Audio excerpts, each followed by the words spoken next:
Яг одоо Монгол улсын нийслэл Улаанбаатар хотод 19 цаг 15 минут болж байна. Харин Солонгос улсын нийслэл Сөүл хотод 20 цаг 15 минут болж байна. Солонгос дахь монголчуудад зориулсан хэрэгцээт мэдээллүүд, өдрийн онцлог пост, сонирхолтой бичлэгүүдгээд Солонгос дахь монголчуудад зориулсан шоу эфир танд хүрч байна.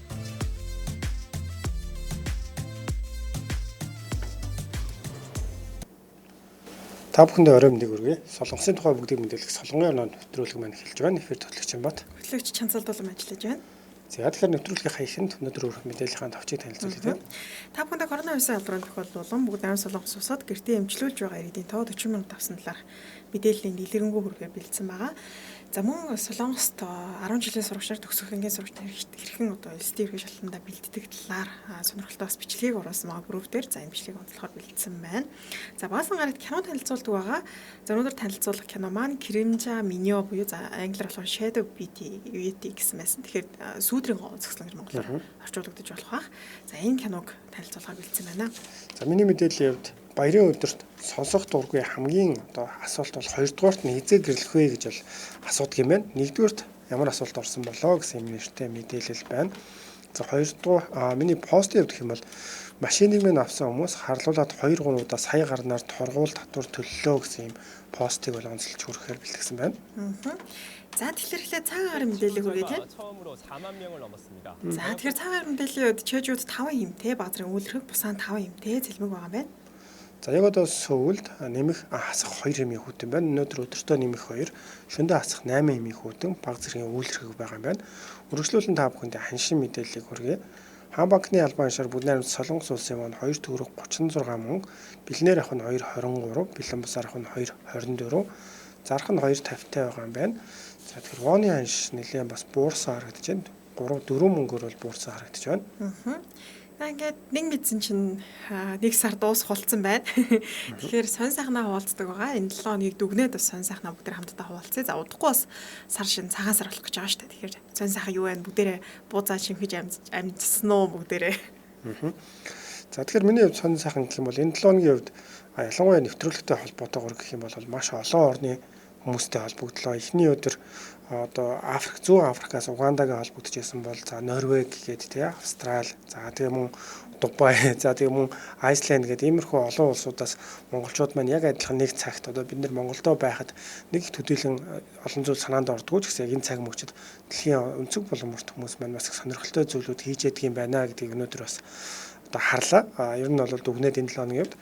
За тэгээ өөр сонь сайхан гүйл өчтөр жоохон халтур хийж үдсэн байгаа. Ер нь гадаадд байдаг хүмүүсийн онцлог гэх юм бол Монголдо ирээд зам мэдэхгүй, ер нь ийш тийш очихоор хаана байдгийг, тэр нь юу юм гээд ер нь их Google Map ашигладаг болчдөг юм байлээ л дээ. Тэгээд ер нь одоо оттойгоо танилцсангаад ер нь мөнгө авахаас их сайхан таалагдсан байгаа. Өчигдөр ихэд л ер нь баг очиж үзээгүй 2 газар руугаа очлоо. Тэгээд яг зөвөр яг халтур игээд явхад өчигдөр тэр юугаа нойлдог та толлоороо нойлдог тэрийг мартаад байсан. Өшөө чинь за хариулт мөнгө байхгүй яана гэж санаа зовж байсан. 3 дугаарт нь гэх юм бол бас хүмүүсийг тойруулаад явуулчих гэж санаа зовж байсан. Гэхдээ өчигдрийн хувьд бол дажгүй ямар ч байсан. Дажгүй байсан шүү. За надад нэг иймэрхүү сонь сайхантай байна. Чамаар сонь сайхан байна. За надад сонь сайхан гэх юм бол ажилласаа хоцроогүй. Энэ ихтэй нэг тийм айхтраг гайхуулаад байгаа юм шиг л дээ. Өглөө ажил руугаа ирээд маш нөгөө ажиллаас нэлээ хол. Тэр бас шалтгаан гэж байгаа. Тэгээд энэ сард бол нэлээ хоцорсон. Би уг нь ер нь бол нэг айхтраг хоцордгүй. Тэгээд энэ сард яг семестр бас хичээл нэлээ оорцсон. Оройн очиод юм хийж агаад тэгээд нэлээ оройн унтаадсэн чинь өглөө нь босгүй айгу муу зуршилтай болоод. Тэгээ одоо ингээд цагаан сар маань гарна. Тэгэхээр шинэ хүн болно. Тиймэрхүү бодолтой байна. Тэгээд бүр наривчилсан сонь сайхан гэх юм бол бас шинэ сургалт ч гэдэг юм уу шинэ зүйлс бас хийхээр бодож байгаа. Тэгээд ирэх семестр эхлэхээр бас нэлээд олон юм хий л гэж бодож байна. Одоо семестрээр яаж та оюутан чаа. За тэгэхээр манай сонсогчдын хувьд өнөөдөр тусгаалж асуулт авах бол хоёулаа бас өнөөдөр сар шинийн бэлгээ авсан уу гэдээ бас сонсогчдоос асуучих тийм. Тийм. За тэгэхээр бүгдээрээ сар шинийн бэлгээ авсан уу? Хэдэн төгрөг авсан? Хэдэн вон авсан бэ? Гэхдээ би өдөр харж хагаад манай сонсогч нар бас өөрсдөө Facebook дээр оруулсан л ах шиг харагдчихсан. Зарим нь махны сет авсан, их мөнгө авсан гэж оруулсан байсан. Зарим нь сонсогч нар болохоор анхныхаа бас мөнгийг авсан гэж бичсэн байх шиг харагдчихсан шүү. За тэгэхээр манайхан бас сонир сайхан хаваалцаарай. За сэтгэлээсээ уншия төрөө орой мэндийг хүргэсэн байна. Сараун чигдэрч Дуканаас үрий Чимбал усан дорж за Иркаги толгосон сонсогч нар маань бүгд орой мэндийг хүргэсэн байна. Бүх сонсогч нартай маш их баярлалаа. За нэвтрүүлгийг маань үзэж байгаа сонсогч нар өөрийн фэйсбүүк хуудас болон өөр групп руу нэвтрүүлгийг маань шеэрлээд илүү олон хүмүүс хүрэхэд хувь нэмрээ оруулж туслаарай. За ингээд эхний мэдээлэл хүргэе. Өнөөдөр бүгдээ солонгос улсад коронавирусын халдварын 14518 тохиолдол бүртгэгдсэн байна. Нэлээд өндөр тохиолдол бүртгэгдсэн байгаа. За миний онцлог мэдээллийн хувьд гэх юм бол SBS News дээр гарсан мэдээлэл байсан. За солонгост бол одоо яг нэг омикроны давлгаа яг эд болж байгаа үе гэж онцлж хэлж болно. За дээрээс нь цагаан сарын дараа бол энэ тоо маш их нэмэгдэнэ гэсэн өдөрт бол дандаа 14,000 өчигдөр бас энэ хавцаа байсан. Тэгээд цагаан сарын дараа 2 сар гаргаад бол 30,000, 50,000 цаашаа 50,000 хүртэл нэг өдөрт бүртгэгдэх магадaltaй гэж байсан. Тэгэхээр удаан солонгос улсын хэмжээнд коронавирусын халдвар авсан иргэдийг бас эмчлэхэд эмнэлгийн хүрэлцээ бол нэлээд одоо таарах хэцүү байдалд орсон байгаа. За тэгээд өнөөдөр SBS News дээр гарсан мэдээлэлдээс үзэхэд гэртээ эмчлүүлж байгаа иргэдийн тоол 40,000-ыг давсан байгаа юм байна. За тэгэхээр 40,000 гаруй иргэд тодорхой хэмжээнд эмээ угаад гэртээ эмчлүүлж байгаа. За тэгвэл яг нөгөө улсын төв одоо эмнэлэг за тэг яг нөгөө харьяа дүүргийн эмнэлэгт очиж үзүүлэх гэхээр маш их очиртой. За эмнэлэгт итгэж гисэндээ маш их урт очир дараалттай болсон учраас ер нь жижигхэн хувийн эмнэлгүүд байдаг штэ. Солонгосч одоо эмчээр сурвалж төгсөөд өөрсдөө хувийн эмнэлэг ажилуулах тохиолдол их байдаг. Жижигхэн хувийн эмнэлгүүд EVON гэж хэлдэг тийм. Тэгэхээр эдгээр хувийн эмнэлгүүдийг бас дайчлаад коронавируст орсон иргэдийг анхаарах. За тэгээд коронавирусын шинжилгээ авах, цаашлаад зөвлөгөө өгөх. За тэгээд зөвхөн коронавирусээс гадна бас өөр төрлийн тэгээ өвчнөөр ч гэсэн эмнэлэгт очиж үзүүлэх юм зорилготой хүмүүс бол байгаа. Тэгэхээр тэдгээр иргэдэгээ ч гэсэн улсын эмнэлгүүд нь хүлээж авахд маш хүндрэлтэй болсон учраас ингээд хуваах байдлаар авах болж байгаа юм байна. За тэгээд дараа сар гэхэд бол нийт 750 гаруй ийм эмнэлгүүдийг бол шинээр нэмэгдүүлээд за тэгээд жижиг эмнэлгүүдэд ч гэсэндээ очоод коронавирусын шинжилгээг өгөөд за хэрвээ халдвартай тогтоогдсон за тэгээд тогтоогдоод уушигны хатгаа боломж аа штэ тий хатгаа болох юм шинж тэмдэг илэрсэн бол тухайн эмнэлэгтээ бас хэвтэх ийм боломжтой болж байгаа юм байна. PCR шинжилгээ өгөхгүйгээр шууд бас хэвтэх боломжтой болж байгаа гэсэн ийм мэдээлэл өнөөдрөөс онцлогоор хүргэж байна. За тэгэхээр энэ 7 өдрийн бид хоёр корона гарснаас хойш хамгийн өндөр тохиолдол гэж баг хэдэн ч удаа тий баг нэрлэж болохоор нэг өдөр өндөр гараад тэрийгээ давхаар маргааш нь дахиж өндөр гараад байгаа. Тэгэхээр яалтч өдөртөө тэгж маш олон мянгаар 10 хэдэн мянгаараа гарч байгаа учраас одоо эмнэлгийн хүртээмж нь бол маш одоо хүрэлцээгүй болж байгаа. Тэгэхээр солонгосын хувьд бол мөн одоо ялгаагүй төрөвчлэн шинжилгээгээр аваад тэрнээсээ дараа нь одоо хүмүүсээ хэрвээ одоо эрэг гарах юм бол эмнэлэг рүүгээ бас хандуулж байгаа. Монголдо ерөнхийдөө адилхан арга хэмжээ авч ялаа. Яалтчгүй тэгээд эмнэлгийн байгууллагын хувьд бол тусламж маш их одоо бэлтгэл маш их сайтай байлаа ч гэсэн энэ их олон тоогоор гарч байгаа учраас гэртээ 40,000 хүмүүс бол эмчлүүлж байгаа болов уу гэж бодож байна. За тэгэхээр өргөжлүүлэн дараагийн мэдээлэлээ хүргэе. За дараагийн мэдээллийн хувьд бас нэг сонирхолтой одоо судалгаа ийм мэдээлэл байлаа. За тэгэхээр өнөөдөр одоо хүмүүс ажиллаад хараад амарчж байгаа. Тэгэхээр ер нь бол сар шины баяр эхэлж байгаа. Монголоос баг зэрэг ялгаатай нь одоо нэг манайх ч юм болохоор ирэх нэгт хоёр дахьд бол ажиллаад тэгээ сар шины баяр эхэлж байгаа бол солонгосын хувьд өнөөдөр одоо амралтын өдрүүд эхэлж байгаа тийм хагас сайн бүтэн сайн за тэгээд нэгт хоёр дахь бас баярын өдөр ингээ гурав дахь баярын өдөр болоо явчихж байгаа юм байлээ. Тэгэхээр 5 өдөр дараалсан юм сар шины баяр болж байгаа. За тэгэхээр сар шины баяртай холбоо одоо ер нь бол хүмүүс мэдээж найз нөхдөйгөө уулзах гэр бүлийнхэнтэйгээ одоо цагаа сайхан өнгөрүүлэх гэдэг ийм хүмүүсийн дуртай баяр боловч бас залуу хүмүүсийн хувьд дургу ууцах юм шалтгаанаас байдаг юм байна. За тэгээд залуучуудын шалтгааллах одоо энэ дургу байх шалтгааныг нь бас тодруулж юм 244 гэрлээгөө эрэгтэй эмэгтэй хүмүүсээс судалгаа авч үзсэн юм байна л да. За тэгээд судалгаан дээр үндэслэх юм бол за 3 дугаарт одоо энэ цагаан сарын баяр таагүй байдаг, онцгүй байдаг гэсэн зүйл нь болохоор одоо настай хүмүүстэй за дээр нь ингээд зарлага гардаг нь халаасны мөнгө өгч юм уу иймэрхүү байдлаар зарлага талаасаа дээр нь бас өөрийн тэжээдэг одоо амьтан ч юм уу эднэрийг хаана үлдээх өгөөд иймэрхүү тэжээвэр амьттай хаана үлдээх өгсөн сэтгэл санаа зовнил ийм зүйлүүд үүсдэг учраас одоо цагаан сарын баяр дургүй гэсэн ийм судалгаа байна. За хоёрдугаарт болохоор ингэж хэлсэн байна. Энэ бол Монголтой их төстэй байгаа. Хизээ гэрлэх вэ? Хин нэгэнтэй болцож байгаа юм гэсэн ийм асуулт бас хүмүүсийн бас их одоо ялангуяа ганцхан хүмүүсийн уур бухимдлыг төрүүлдэг гинэ. Тэгээ энэ асуулт өнгөрсөн жилийн үед бол 1-р байсан бол энэ жил 2-р руу бол орсон байна. Нэг нь юу гэж бодож байна? За нэгт нь гэрэлсэн тэр нь бол биш юм байна шүү дээ, тий. Гэрэлсэн үү гэж асуудаг болохоор өнгөрсөн жил нэгт орж исэн бол энэ жил 2 руу бас орчихсан юм байна. Тэр асуултыг чинь доошоо оруулах ямар асуулт байдаг вүлээ өөр? За манай сонсогчдын асуулт юу юм болов? Цалинж нь нэмэгдсэн үү? Хэр их мөнгө олж гин? Байрны урьдчилгаа хийж чадсан уу? Тийм асуух юм болов? Наад чи яг зөв байна. Ер нь хоёр дахь нь болохоор одоо за мөнгө сайн хурааж байна уу? Хизээ албан тушаал дэвших гэж байна. Иймэрхүү асуултууд бол яг энэ залуучуудын хувьд бол маш их сонсоход төвөгтэй. Энээс болоод хариулгаас нь халчраад цагаан сараас бол зүрхшээдгээ гэсэн ийм бол тэр нэгт нь ямар асуулт гэсэн үг юм тийм. Нэгдүгээрс нь тэр байрны мөнгө цуглуулсан уу? Албан тушаал тий одоо хизээ албан тушаал хизээ ахих вэ гэдэг ийм асуулт. Хоёр дахь нь болохоор гэрлэх тухай тий. За гурав дахь нь болохоор зүгээр тэр бусад ахуйн хэрэглээний гэх юм уу тиймэрхүү мөнгө төгрөгтэй холбоотой энэ зардал ихтэй гэдэг ийм зүйлүүд бол гарч ирсэн юм байна. Тэгээ сүүлийн үед бол яалтчгүй одоо солонгосын нийгэмч гэсэн ер нь бол хүмүүс гэрлэлт нь хоошлоод байгаа учраас энэ асуулт болмол тэр модноос гарахгүй байгаад байгаа л гэж шүү. Монгол юу гэж бодож байна? Монгол төстэй биш үү ер нь? Төстэй биш гэж юу? Үгүй төстэй юм шүү. Төстэй гэж юу? Яг нь нэгдүгээрт бол гэхдээ албан тушаал хизээ ахих чинь мөнгө их цуглуулах чинь гэж манайхан бол их асуухгүй бах тий. Тэгэхээр зүгээр хоёрт орсон асуултыг ер нь залуу хүмүүс их хэлэх болов гэж би бол бодож байна. Тийм шүү дээ. Айгүйх асуудаг ш надад ч. Одоо ингээд цагаасаар болохоор асуун да хүмүүс. Хүнтэй болцож байгаа юу гэж тиймэрхүү байдлаар тий. Хүнтэй хизээ суух гэж байна. Хүүхд хизээ гарах гэж байна гэж асуугаад. Монголд бас нэр хүүхэд илүү их нэгтгэг байх шүү тий. Харин тийм над тус тэгж асуудаг санагдаад ш. Манай сонсогч нарын хувьд хамгийн их цагаасаар асуудаг тий асуулт юу байна. Гэтэ заавал ганц би гэлтгүй бас өөр хүмүүсээс ч гэсэн тий гэрэлсэн хүмүүсээс бол тэгдэг шүү дээ. Нөхрийг нь солонгос бол тэгдэг тий албан тушаал хизээ ахих гэж байна танаа нөхөр чинь тийм жам юу ахлах болох гэж байна уу? Хизээ дэвшиж захирал болох гэж ингээл тэр бол солонгосчууд аюу стресс тийм гэж тэр асуултан дээр. За яалтч нэг иймэрхүү бас цагаан сар болохоор хүмүүс төвөгшөөд нэг ийм зүйл байна. Жилийн бус хэсэгт бол ер нь тэгж бөөндөө цуглаад авахгүй иймэрхүү зүйл асуугаад байдаг учраас санаа амар явж байгаад цагаан сараар нэг шалгалтанд ордог юм шиг л иймэрхүү асуултанд бол хариулах шаардлага гардаг байх нэ.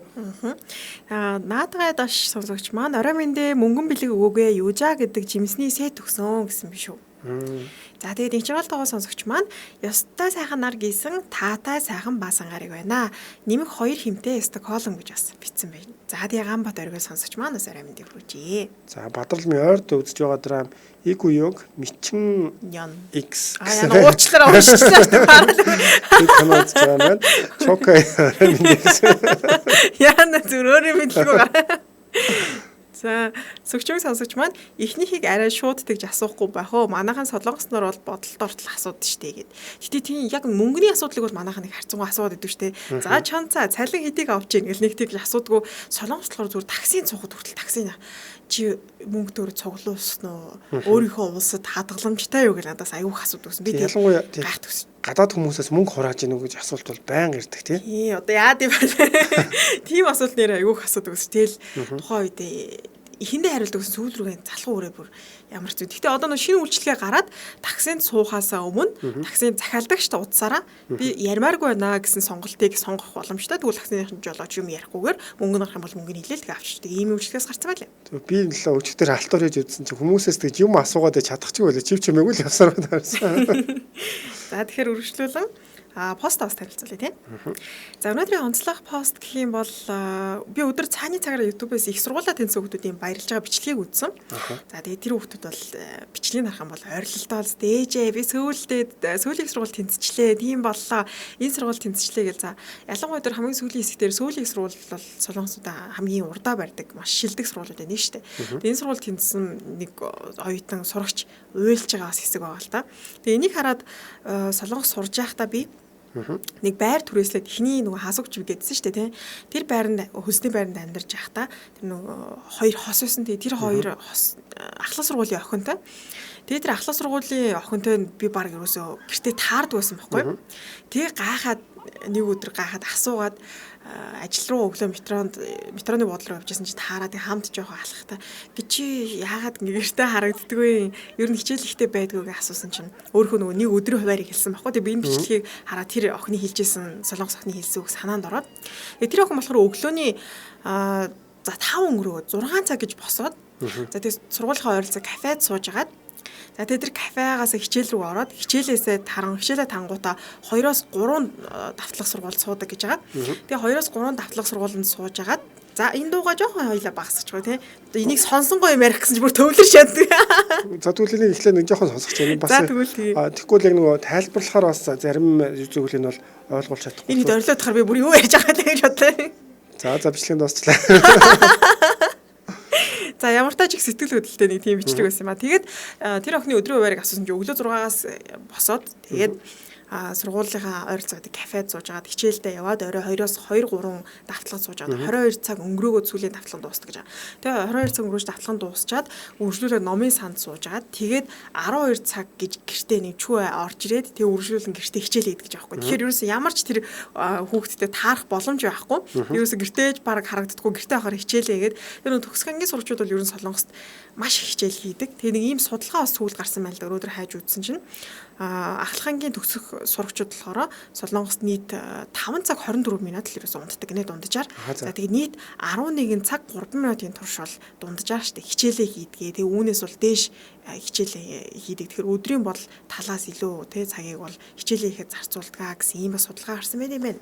Тий одоо бид нэр өөрсдөө бодол үзэх юм бол 5 цаг унтна гэж бодох юм бол би бол жишээ нь одоо 6 цаг ч юм уу за ер нь 8 цаг болж өгөл унтахгүй бол тэрнээс доош унтчих юм бол нэг хэцүү тий нойр дутуу санагдаад байдаг. Энэ оюутнуудын хувьд энэ сурагчдын хувьд гэх юм бол хэдэн жилийн турш иймэрхүү байдалтайгаар бол явдаг гэж бодохоор үнэхээр бас өсөв хүлээсэн мөч. Би яг энэ бичлэгийг харж байгаа зүгээр өөрөө ирэхгүй л нэлээ олон удаа бас шалгалтууд өгчээсэн. За тэгээ шалгалтуудын хариу гээд яг хэвлэхүү гэл энэ чөлөө гээд бичгийн тэр нь харагдаал ингүү чинь бүр нэг ойр дотн л байлаа. Тэгээ яг тэр мэдрэмжээ нэг гэх юм бол одоо яасан бол гээл яг тэнцээгүй байх юм бол хамкам нуурал за одоо яана гэж тэнцсэн байх юм бол бас яг энэ хүмүүсийг яг мэдээж тэгж олон хүндээ олон жилээр ингэж одоо бэлдээгүй учраас арай сэтгэл зүй гарахгүй ч гэсэн ер нь бол сэтгэл хөдлөл яалтчгүй төрд юм а тийм шүү дээ. Хэдүүлээ бас яг 10 жилээ төгсөөд их сургуульд орсон үед дурсах юм бол тийм яг ямар сургуульд орё гэж бас мөрөөдөжсэн. Тэр сургуульд орж чадсан сонсогч бас байна уу? Чимбах ер нь аль сургуульд орё гэж бодчихсон. Гайгүй тэнцээд орцсон уу? Эсвэл би үгүй яг хөө гэхдээ би юг шалгалт өгөх үеэр геометртээ ер нь бол 10 жилдээ муу байсан. Бусдаа нийгэм математик бол давгүй боломжтой яваад байдаг гэсэн. Тэгээд бас би эхлээд санхүү эдийн засгийн сургуульд өгч ирсэн. Тэгсэн чинь тэр чинь уламжлалт аргаар авдаг тийм 4 асуулттай бодлого. За. Тэн дээр бол тэгэл өгч үзэл за өөрийгөө үнэхээр мяа гэдгийг мэдрэл.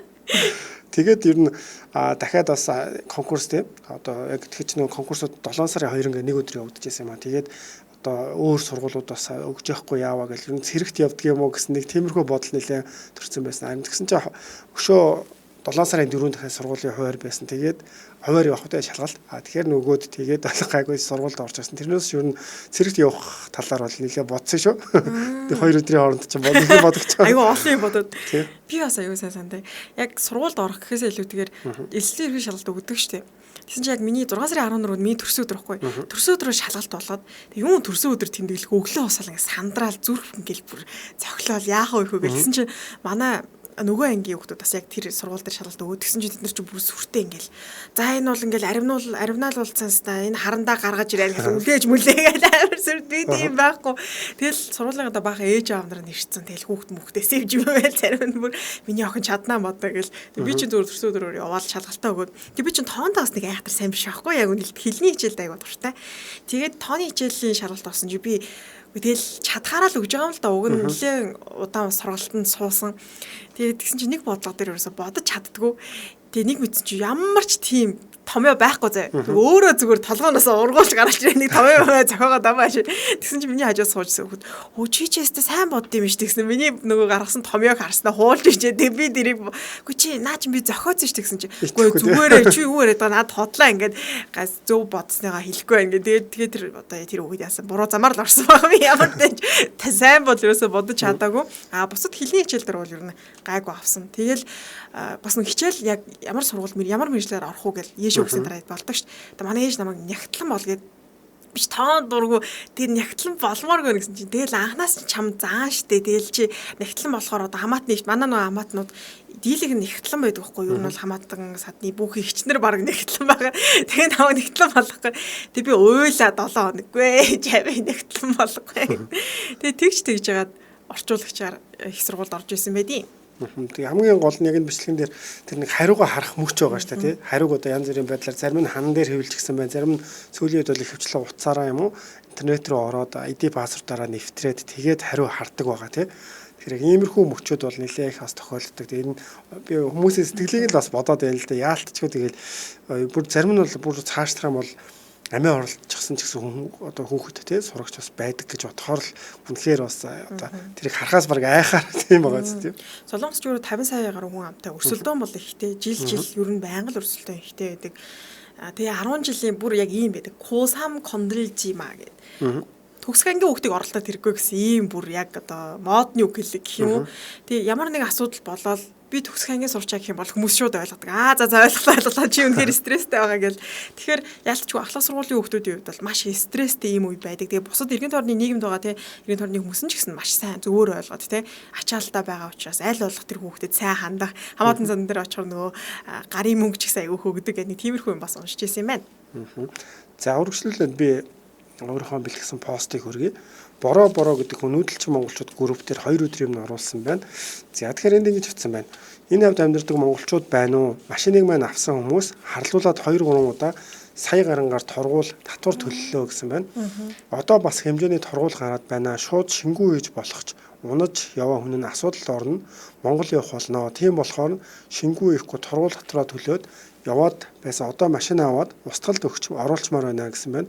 Унаж яваа хүн нь машинаа холбогдоод өгчихвэл аль нь амар байна. Машины дугаар одоо шив рүү за 3114 гэсэн юм дугаартай юм байна л да. Тэгээ өөрийнхөө утасны дугаарыг үлдээсэн байна. Тэгээ надад зөвхөн яг энийг харахад бас энүүнтэй адилхан 2 жишээ ер нь санаанд орж байна. Тэгэхээр яг энэ постыг бичсэн хүнийг харахаар өөрөө ирэхгүй нэг тийм хүмүүс тусалцдаг хүмүүс байгаад байдаг л да. Ягаад гэвэл эхнээсээ жишээ нь машина зарахтаа бол ер нь бол хүмүүс нийтлэх нь бол заавал нэрээ шилжүүлээд мөнгөө өгөөд аваад ингэж иймэрхүү байдлаар 2 жишээ болно шүү дээ. Тэгэхэд одоо нэг таньдаг хүн ч юм уу эсвэл тэр хүн гуйж агаад за миний ингэж чиний нэр дээр ч унчаа би хууль бусаар байдаг юм хараар байдаг тийм учраас машинд ч ингээ унчихъя гэсэн байдлаар яриад тэнгуут нь одоо тэгэхэд зөвшөөрсөн байна л да. Тэгээд тэр хүн одоо цаашаа дамжуулаад зарчихсан юм уу эсвэл бол өөрөө унахтаа ингээд торгуул гаргацсан юм. Ямар ч үс энэ хүний хувьд бол холбоо барьж чадахгүй. Тэгээд торгуул төлөөд байж байгаа. Хамгийн гол нь яг зүгээр би хэрвээ энэ машиныг зарчихсан одоо энэ машины нэр дээр биш байгаа гэдээ тэгээд мэдэгдчих юм бол дор нь олоод тэр гол нь унж явж байгаа нөөрэ асуудалд ороод Монгол руу одоо баригдаад буцчих ийм эрсдэл үүсээд байна гэсэн байна л да. Тэгэхээр ер нь зүгээр миний хувьд онцлон шалтгаан гэх юм бол энэ тухай ярьж байгаа юмыг мэдхүү тэр хүмүүс бас сонсоод тэг энэ хүнтэй холбогдоод ингээд уучраа олчвол хамгийн зөв гаргалгаа байгаа. Тэрнээс зүгээр өөр миний сонсчихсан жишээнүүд гэх юм болоод тэр хуулийн фермийн хүн өмнө бол яг Солонгостойх нэвтрүүлэг бэлтгээд явж хат хэлжсэн л да. Одоо нэр дээр нь байдаг гэрээний залуу машинаа ингэж бас хүнд өгчөөд тэгээд нөгөө хүн нь болохоор машинаар нь одоо осол хийчихсэн хүнд мөрөгчихсэн. Тэгээд өөрөө цухтаачихсан гэж байгаа байхгүй.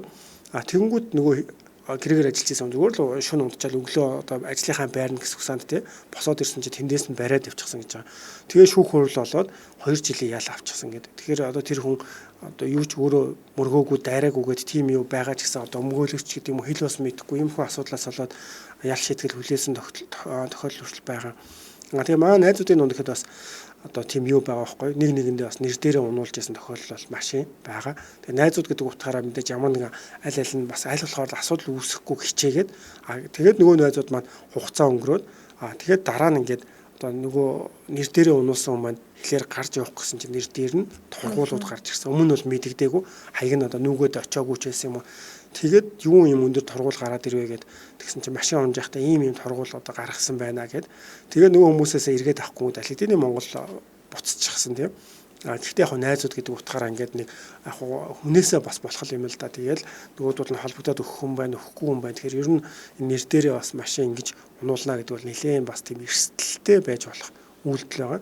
Энэ хүний хувьд бол нөгөө хүнээл бодоод байна л да бичиж байгааг нь харахад тэгэхээр ямар нэгэн байдлаар тэр хүн нь бас холбогдоод тэгээд энэ уучраа бас олцоосоо гэж надад бол санагдаж байна. Тийм ээ, таны яг сонсоодсэн чинь би болохоор нөгөө жолоо барьдаг болохоор тиймэрхүү зүйл сонсогддог л тоо. Ингээд миний амьдарч байсан байранд өмнө амьдарч байсан бас залуу ингээл хүний юун дээр яаж бас нэг тийм усал гаргаад тэгээ тодорхой хэмжээнд ял сонсож байсан гээд тэгэхээр яалтчгүй тиймэрхүү зүйл байдаг аа. Гэхдээ яг ял сонссон ч гэдэг юм саяны тийм юг нэг бол сонсож байгаа. Тэгэхээр нэр яалтчгүй эрсдэлтэй мэн яг өөрийнхөө нэр дээр те тэрийг одоо сайн судлаад цаашаа ингээд бас мэдэгдэж байхгүй бол миний нэр дээр тэгээ дээрэс нь би ямар ч хэрэг хийгээгүй мөртлөө ял сонсч юм бол надад бол хэл айхтрал сонсогдож байна. Тийм үл ойлголцох байдал үүснэ, янз бүрийн байдал үүснэ. Яг ихэвчлэн хүмүүс одоо яг иймэрхүү тохиолдол гарлаа гэж чимээгүй тэгэл өөрсдөө зохицуулаад явдаг болохоор яг хуулийн фермийн хүн дээр бол түгээмэл иймэрхүү асуудал орж ирдэг учраас бас тухайн үед одоо нэвтрүүлгээр дамжуулж онцолж нэг иймэрхүү асуудлуудаасаа болгоомжлоосэй гэж тийм зүйлийг л хэлжсэн. Тэр чинь одоо баг 6-7 жилийн өмнөх л асуудал та. Гэхдээ одоо бол яг ингээл нэр дээр хүмүүс машин харлаа ч гэдэг юм иймэрхүү байдлаар үргэлжлээл явагдаж байна гэдэг чинь бас хүмүүс анхаарах зайлшгүй шаардлагатай байна гэж бодож байна. Тийм бас нөө утас холбоод байдаг шүү дээ. Тэгээ хүний нэр дээр тэгээ нэг үнэлэхтэй хүний зургийг авчингуудаа тэрэн дээр зөндөө олон дугаар аваад тараагаад өгчдөг. Тэгээ нөгөө хэд нь бас яг утсаа аваад тэр мөнгө төгрөгөө төлөөг бол нөгөө яг үндсэн тэгээ өөрөө ч тэгж өгснийг нь мэдэхгүй нөгөө утасны газраас нь зайлтаад тиймэрхүү бас торгуул ногдож исэн юунуудыг бас сонсч л байсан юм байна. За тэгэхээр энэ тал дээр бол яалтчгүй бас их болгоомжлохгүй бол тэгэхээр бас асуудал байгаад идэх тийм. За сонсогч нар маань сэтгэл нэлээд алдсан байна. Гараа төмөр дотор сонсогч маань өөр гадаад хүн дамжуулсан байж болох юм олж уулзах чадахгүй бол шууд хайлгасан дээр байх та гэсэн байна. За Дуканоос сонсогч маань зарч хаад хэд хоногийн дараа хулгайлаад аваад явцсан хэрэг дээр гарсан байлоо гэсэн байна. За мөн суураас сонсогч маань ер нь иймэрхүү зүйлс дэмидээ бас нэр дээрээ утас холбуулах өрөнд орсон хүмүүс олон байдаг юм байна лээ гэд бичсэн байна. За тэгэхээр яалтчгүй сонсогч маань бас одоо тэр хүн цаашаага зарцсан байхыг үүсэхгүй л дээ. Би бас өмнө нэг манай ажил дээр нэг тийм соёмтой машин зогсож явахаар хүүхэн яг 200 хүнтэй болохоор бас том газар болохоор шинээр Монгол хүн орж гсэн болов гэж баярлаад тэр байсан утасны дугаарлан залгасан чи өөр тийм гадны орны хүн байсан. Монгол хүнээс үүжин бүгээс машин худалдаж авсан гэж хэлж ийсэн. Тэгэхээр яг тиймэрхүү байдлаар өөр улсын хүмүүс бас зарцсан байхыг бол үгүйсэхгүй тийм. За сонсогч Дуканаас өөрийн маань нэр дээрээ данс нээж өгөх бас хэцүү шүү гэсэн байна. Асуудал ер нь л өөрийнхөө нэр дээр те ямар нэг юм бол өгмөргүй санагдсан. Тэр чинь сүүлд нь үр зээл аяух гарч ирээ. Тэр нөгөө хүнээ олно гэдэг чинь одоо ингээл маш том асуудал. Яг ямар хүн царай зүсийг бид нар тэг юм худалдаж зарахтаа нэг айхтар та ямар хүн бэ? Таны нэр ургийн огч юу гэл нэг тийм айхтар судалдаггүй шүү дээ. Мөнгө төгрөгтэй байх юм бол болоод ингээл наануу цаана үгээл тухайн үедээ нэг өдөр тэг уулзаал яриа болоод тэгэл за өгөө авалцчихдаг. Тэгэхээр дараа нь тэр хүнийг олно гэдэг бол бас нэлээд их том асуудал болох нь шүү дээ. За тэгэхээр хоёулаа үргэлжлүүлээ өнөөдөр бас амралтын өдөр зориулаад кино танилцуулдаг байгаа тийм. За өнөөдрийн киноны хувьд бол би өөрөө үзэж байгаа. Нэлээд сонирхолтой кино. Кримжа Миньо буюу сүүдрийн гоо үзэсгэлэн гэдэг. За одоо ер нь бол бас яг нийгэмд сайн одоо ойлгох тийм зүйл гэх юм уу? Фотошоптой холбоотой. За гол дүрийн бүсгүйг бас танилцуулъя. Гол дүрийн бүсгүйгийн хувьд гэх юм бол Ку Эжин гэдэг бүсгүй. Ку Эжин гэдэг бүсгүй ангидаа бусад дээрлэхүүлдэг. Тэгээ тийм хөөрхөн биш. Ангидаа бол бусад дээрлэхүүлдэг ер нь л нэг тийм сүүдэрт нуугдсан тийм 10 жилийн сурагч. Тэгтээ сошиал ертөнцид болохоор 770 мянган ийм дагагчтай маш алдартай ийм бүсгүй байгаа. Тэгээ яаж ийм алдартай болоод ангидаа гадуурхагдаад тэгээ сошиал ийм алдартай болсон бэ гэхээр өөрийнхөө зургийг аваад шал өөр хүн болгоо фотошоптчдаг. Тэгээд өөрийнхөө зургийг ингээд сошиал те өөрийнхөө хаягууд дээр оруулаад ингээд маш олон хүмүүс дагаад за тэгээд алдартай инфлюенсер чи юу гэдэг штэ ингээд мөнгө төгрөг өгөөд миний барааг сурчлаад өгөөч, ийм брэндийг сурчлаад өгөөч гэх мэтчлэн мөнгө олдог ийм бүсгүй байгаа. 10 жилийн сурагч байгаа. За тэгээд 10 жилийн сурагчийн талаар Кримжа Миньо буюу сүүдрийн гоцсон те сая хэлсэн яг бодит төрх нь болохоор тийм ч хөөрхөн биш бүсгүй. Тэгтээ яг сошиал дээр болохоор айгүй гоё үзэсгэлэнтэй бүсгүй байгаа ш. Тэгэхээр энэ бүсгүйгийн яг бодит төрх гарч ирж байгаа талаар харуулдаг ийм 13 ангитай кино байгаа. За тэгэхээр ямар ч байсан Како ТV гэдэг сүүлийн үед бол Како Talk-ын аппликейшн маань бас кинонууд нэвтрүүлгүүд одоо их бэлдэж гаргадаг болсон юм байлээ. Тэгэхээр өнгөрсөн 11 сарын 20-оос 12 сарын 29-ны хооронд бол 3 дахь хагас өдрүүд нь кино цувралаар бол гарч ирсэн. Одоо бол бүгдээрээ гараад ямар ч байсан хурцчихсан юм байна. Би яг эхний ангийн үзсэнгүүтээ за энэ яг хин энэ сүрдүүлээд өөрийнх нь жихэн биш төрхөө харуулсан хэсгийг хэн авчаад ингээд яагаад вэ? Одоо нөгөө итгэж явсан нэг ганц нэг арай нийлээд идэг залуу байгаа гэсэн тийм тэрийг нь юм болов гэж бас санаа зовоол яалч нэг эхний ангийн үзэл тийм нэлээ сэтгэл бараг хөдлөх хичээлээ шүү. Сонирхолтой байгааз. Надад яг ийм адал явдалтай кинод аяг таалагддаг. Тэгээ энэ кино болохоор 13 ангитай нэг хайхтар 20 30 60 гээл тийм олон ангитай биш 13 ангитай. За тэгээ 2021 оны 11 сарын 20-наас 2021 оны 12 сарын 29-ны хооронд цацагдсан байгаа. Webtoon буюу зурагт комик номер гарч ирсэн. За тэгээ үүнээс нь сэдвлээд 13 ангитай энэ кино бүтээсэн байгаа. За тэгээ гол дүрийн бүсгүй сая хэлсэн. Яг бодит төрх нь бол тийм ч хөөрхөн биш. Тэгтээ яг сошиал дээр бол маш алдартай. За ингээд дотны нэг найз байгаа. За тэр нь болохоор Ижинсо гэж сургуульд нь бусаанаа шижиж ирсэн нэг бас хөөрхөн байна байгаамаа. За тэгээ энэ баныг бас хөөрхөн залуу сэтгэлдээ бас тээж явдаг. Гэхдээ яг нэг тийм хайр дурлалын харилцаа бол арай үүсгээгүй. Гэхдээ баг зэрэг ингэ шохоорхдаг. Тэгээ ингээд яг энэ залуутайгаа уулзаад сургууль дээр болохоор ингээл хүүхдүүдэд дээрлэхүүлж байгаа ч гэсэндээ сошиал дээр алдартай өөрийн хэмжээндээ бол өөртөө ихтэй ингэж амьдрдаг охин байгаа. Гэтэл нэг өдөр өөрийнх нь жинхэнэ бодит төрхийг харсан гэд уцанд нь SNS буюу интернетээр ингээд сошиал хаягаар нь ирдэг. Тэгэхээр угаасаа л намайг ингээд сошиалд те танихгүй шүү дээ. Намайг хин угаас мэдчих яхав тэгээд тэгсэн чи яг өөрийнх нь нэг кафед ороод нууцаар зураг авч байгааг ингээд бичсэн байдаг. Тэгэл гол дүрийн бүсгүй айж эхэлдэг. Одоо ингээд миний бодит төрхийг тийм энэ маш олон дагагч байгаа шүү дээ. Энэ хүмүүс бүгдэнд нь илчилжүүл би яах вэ? Тэгээ дээрэс нь ивент дэх чамтран ажиллаж гээд маш олон хүмүүсээс мөнгө авсан байгаа. Тэгэхээр энийгээ сутчилж амжааг байхдаа миний бодит төрхийг илэрчүүл яах вэ? Ингээд айдастай.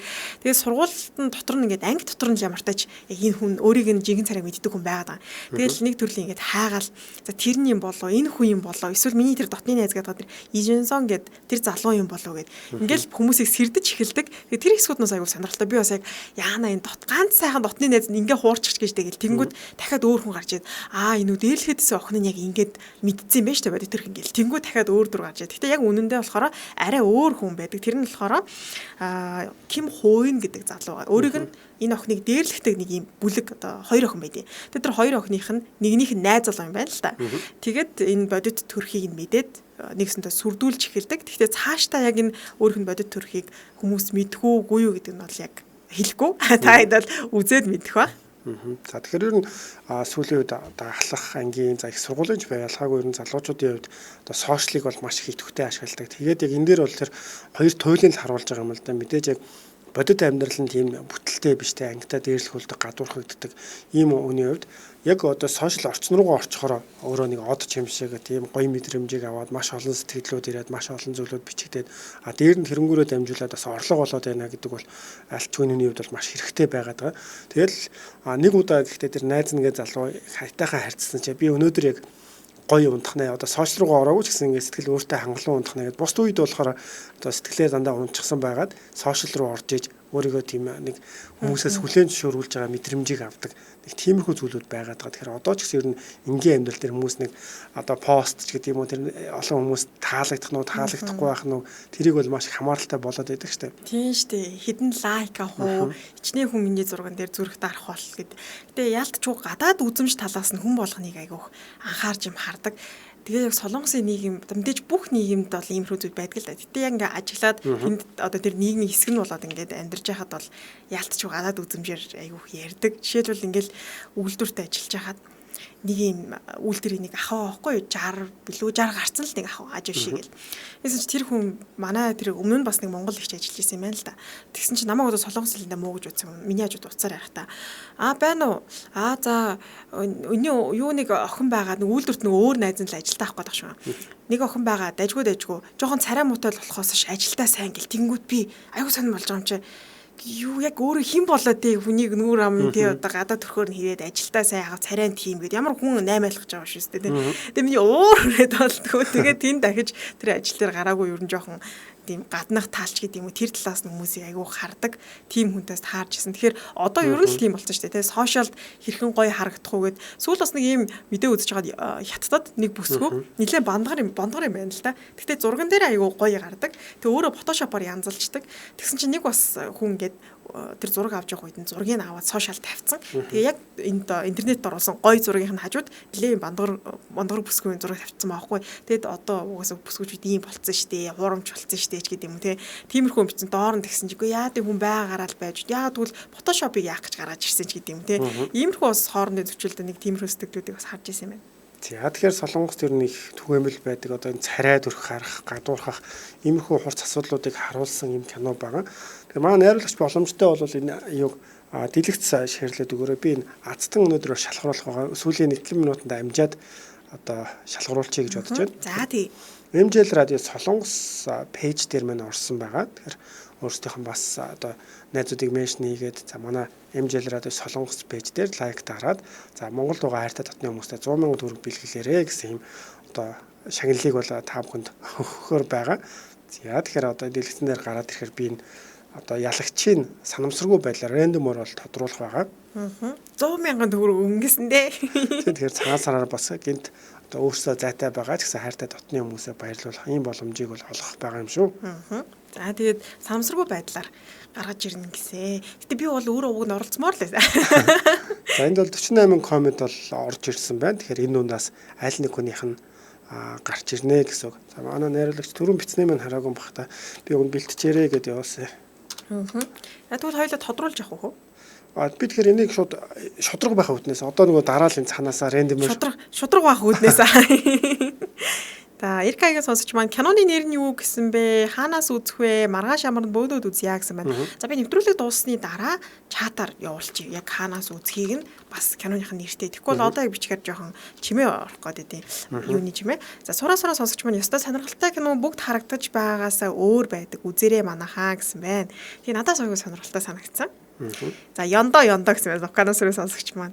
Тэгээд одоо цагаан сараас өмнө харин яг ялагчаа тодруулаа. Тэгээд цагаан сараар тухайн мөнгөөр Монголд аав ээждээ өгчөж болно. Өөрсдөө ч гэсэн авах боломжтой шууд шилжүүлчих болохоор тийм.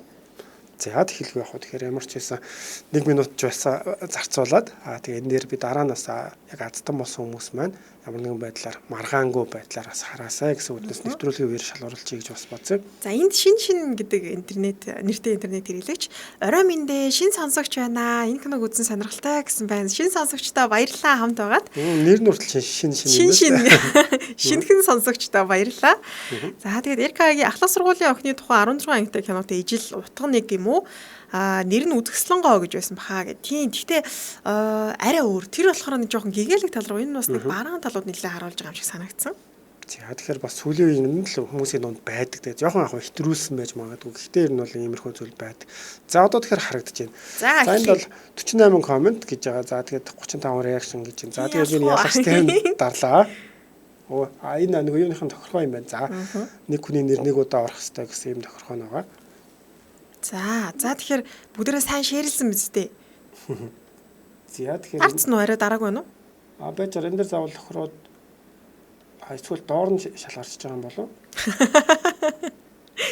Азтан болох юмсан гэд чаги сонсогч манаас битсэн байна. Болох байхаа та хэд маань шеэрлсэн бол санамсаргүй байдлаар тодруулж байгаа учраас хин ч гэсэн ялах боломжтой байгаа. Сүгчмөг сонсогч маань Аз ивэгэ гэсэн байна. Эркагийн сонсогч маань за баярлалаа азтан басна баярлаж байна гэсэн байна.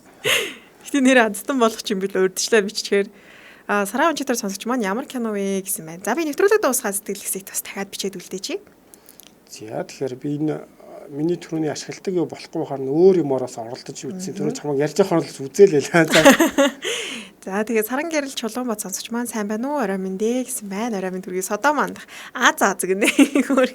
За тэгэхээр энэ дээр азтай маань шалгарсан юм байна шүү. Энэ дээр 2021 оны 1 сар 28 гээд Б Батхтх гэдэг хүмүүс шалгарсан юм байна шүү. Баярлалаа. За тэгэхээр Б 100,000 таа боллоо. Бас цагаан сарын хайртай дотны хүмүүстэй гинтийн бэлэг бариараа дансаа бас холбогдохороо тий бид нарт өгөөд ингээд бол Монголд байгаа хүнд баярлуулах боломжтой болох байгаа. Тийм түрүүчийн удаагийн 100,000 аягүй хөрх манай сонсогч бас охиныхоо төрсөн өдрөөр бэлэг авч гисэн байсан шүү дээ тий. Тийм байсан. Тэгээд MJL радио World Group дээр оруулсан байсан. Тэгэхээр энэ удаа ч гэсэн бас 100,000 төгрөгөө тий хайртай дотны хүмүүсээ баярлуулад гоё бас цагаан сарыг ухтаарай гэж хүсье. За тэгэхээр энэ дээр бол одоо харсан болвол нэр нь бол гараад ирсэн байгаа шүү. За тэгэхээр нэвтрүүлгээ нүргээд өндөрлөе дөө. За тэгээд та бүхэн маань амралтын өдрүүд аядахтаа сайхан өнгөрүүлээрэ. Даваа гарагийн өдрийн дэлхийн монголчууд нэвтрүүлгээ эргэн уулзлаа. Түр баяртай сайхан амраарай. За түр баяртай. Шууд унтуулах шиш. Орой сайхан өнгөрүүлээрэ. Яг одоо Монгол улсын нийслэл Улаанбаатар хотод 19 цаг 15 минут болж байна. Харин Солонгос улсын нийслэл Сөүл хотод 20 цаг 15 минут болж байна. Солонгос дахь монголчуудад зориулсан хэрэгцээт мэдээллүүд, өдрийн онцлог пост, сонирхолтой бичлэгүүдгээд Солонгос дахь монголчуудад зориулсан шууд эфир танд хүрч байна.